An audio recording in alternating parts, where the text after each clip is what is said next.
Hello, it's me again. So, after I leave California, I head to Italy. It's the province of Labuz. It's where a lot of my relatives came from.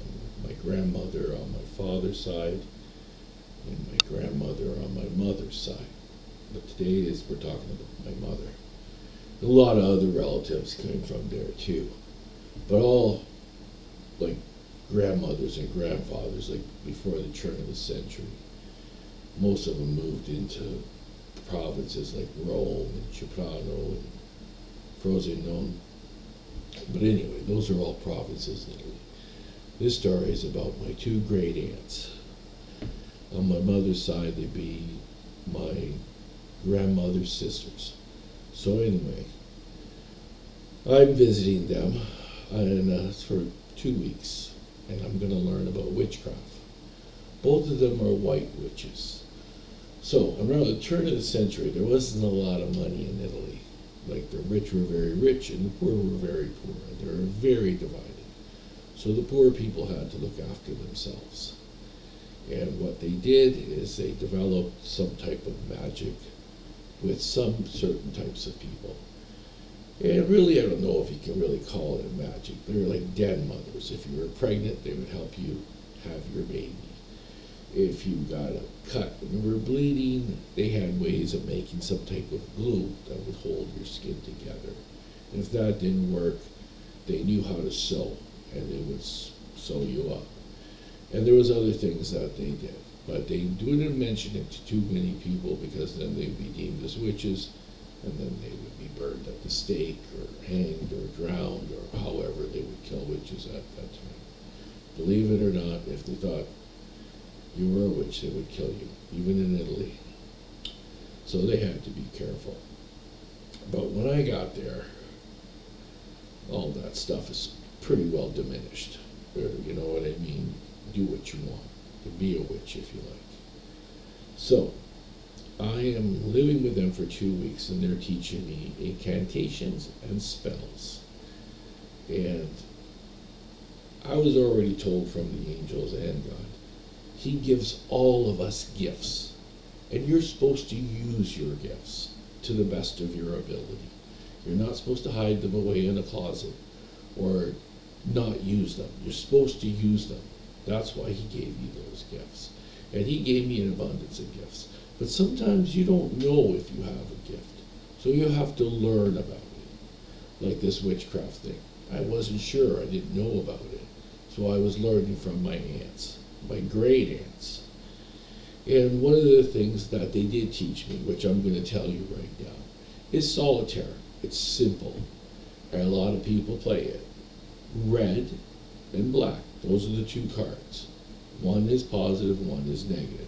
So with this, you can ask a question and it'll say yes or no to the cards.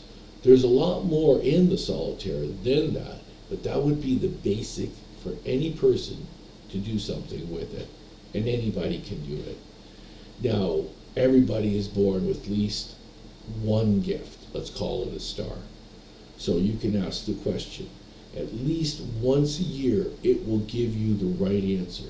Now, if you do that, then the next time you use it, like in a year, you can get the answer within 3 months. It really drops down. And then 3 weeks, and then 3 days, and then 1 day. And then it can even go down to hours. Like in my case, I can do one every hour if I ask a question, which I think is the strongest you can be.